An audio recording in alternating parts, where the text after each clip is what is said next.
Hey guys, it's your girl Tara Crush back with another review, and this time it is for the movie Coming to America 2. If you haven't already, hit my subscribe button. Okay, let me just say this. People are crazy. People are stupid. People are, I don't know, living in a fantasy world. I don't know what people expected from this movie, but it was everything and a little bit more than me. Now, if you're like me, then you've probably watched the original Coming to America 1,000 times or more. That being said, when you watch a movie, a classic like Coming to America over and over and over again, you notice every little intricate thing. You notice everything that's funny about it. And you pretty much, you know, you love it for those reasons because you've watched it a million times, right? So when you watch a movie, you didn't feel that way about Coming to America the first time you watched it. It's after so many times of watching it and you really, really get to love the characters and whatnot. So with this movie, it was very well done. Like very, very, very well done in comparison. I really didn't expect it to be as good as it was. But what I saw was them forward the story. I saw them, create an actual situation that would require Akeem to go back to America, which he does to find his bastard son. Now we find out that when he was out club hopping in the first one, that apparently, Simi had met a girl and made, Akeem go to their house, and he basically got high. She blew some smoke in his face and Jen basically raped him. And that's how the baby came about. And it was so good. And I will say this, it did take me about 15 minutes into the movie to get my first good laugh. And that was when when um when the prince's son was actually applying for a job, and Calvin, the heir to, you know, uh Randolph and Mortimer. That scene is what got me started, and once I started, I did not stop. Um, I loved how the new characters, Wesley Snipes definitely did his thing and kept me laughing. The it's just so, he was just so, oh my god, from Nextdoria. Like really, he's from the town of Nextdoria. I'm like, this place here, I can't. And I loved how they reused almost all the characters. There was a few that we didn't see this time around. Samuel L. Jackson, they was gonna have him come and rob the new McDowells, but he didn't have time to put it in his schedule. We did not see the Queen because unfortunately the Queen passed in 1995 from leukemia. We did not see the sister, Patrice, which nobody knows why we didn't see Patrice. Maybe I mean, we saw her in a picture, but we didn't see her in the actual movie. She didn't have a role for whatever reason. I'm not for certain, but we did see Lisa. Lisa was good in this one too. I love Leslie Jones's role. I love what she brought to it. Um, oh my goodness, what she say? Bougie bitch say what? What?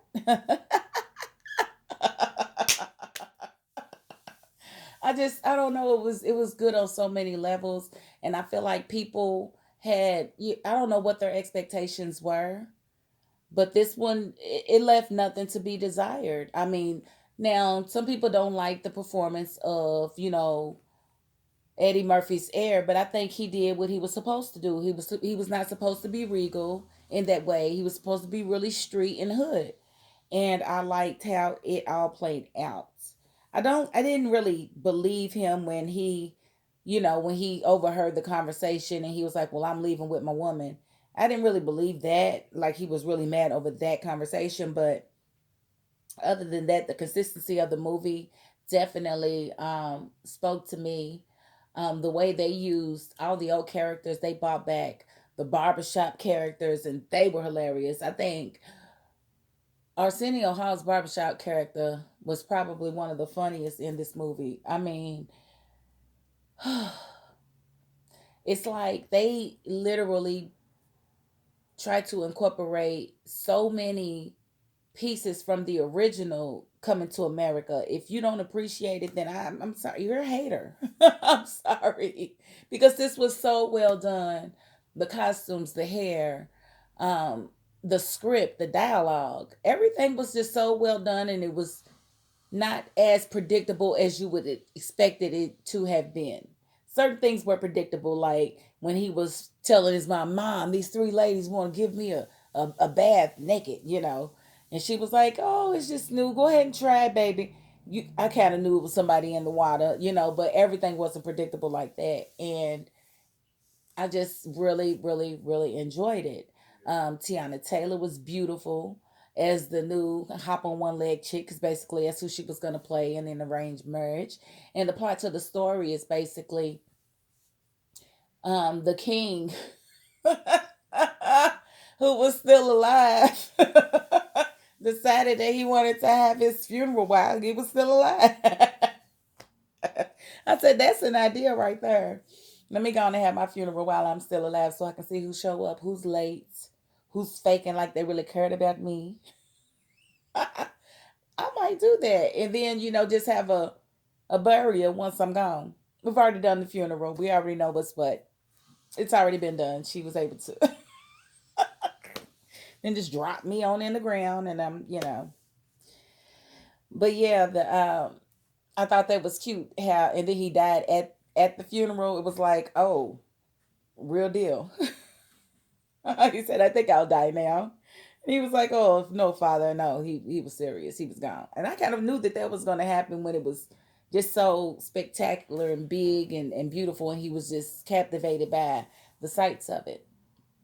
So I kind of knew he was probably going to pass. But in essence, he basically put a lot of pressure on Akeem to have a son, but he has three daughters. Him and Lisa had three daughters together, and no sons. But then he tells him about his son in Queens that he had when he was there sowing his wild oats, and yeah, so he goes all the way to Queens to get this son because the laws of Zamunda say that a woman cannot be the ruler, has to be a man.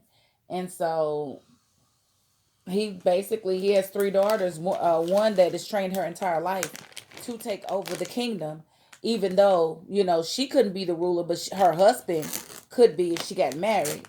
Well, he basically brings his son back, and it's like, no, he's gonna be the heir to the throne, and he ain't have no training. They say he had to go and snap some whiskers off of a lion, and he about lost his mind. I thought that was funny. But he wound up working with his sister to get it done, and it was just very, very, very well done, well thought out, um, and well performed. Like, I'm very excited, and I'm to see it another 100 times because I'm probably going to watch it that many times because I did find myself laughing out loud, out loud. I mean, I even had James Avery back. Like, it's just not. I'm sorry, I said James Avery. Mm-mm-mm. I meant James Evans from Good Times. They even had him back, and yeah, it was well done. So, if you've gotten a report that people didn't like it, they're crazy. I always recommend that you check for yourself. Don't just go by what somebody else tells you. Watch it for yourself. And for me, it was well worth my time in watching, and the fact that I didn't have to pay to watch it because it was included in my Amazon membership. I really liked it then because I'm cheap. So that's I don't want to really give the entire movie away, but that is the gist of it. It was very well done. All the characters played their parts, and I believe we got out of them what we the only thing we could have expected. Is it going to be good? Yes. Is it funny? Yes. Is it better than the first? No. I've only heard one person say that, and it was quite embarrassing because it was my child, and I don't know how he came upon that conclusion. But it's not expected to be better than the first, as far as I'm concerned, because the first was a cult classic and one of the best movies ever made. Full stop. So there you have it. That is my $5.02. I do thank you for watching. Peace.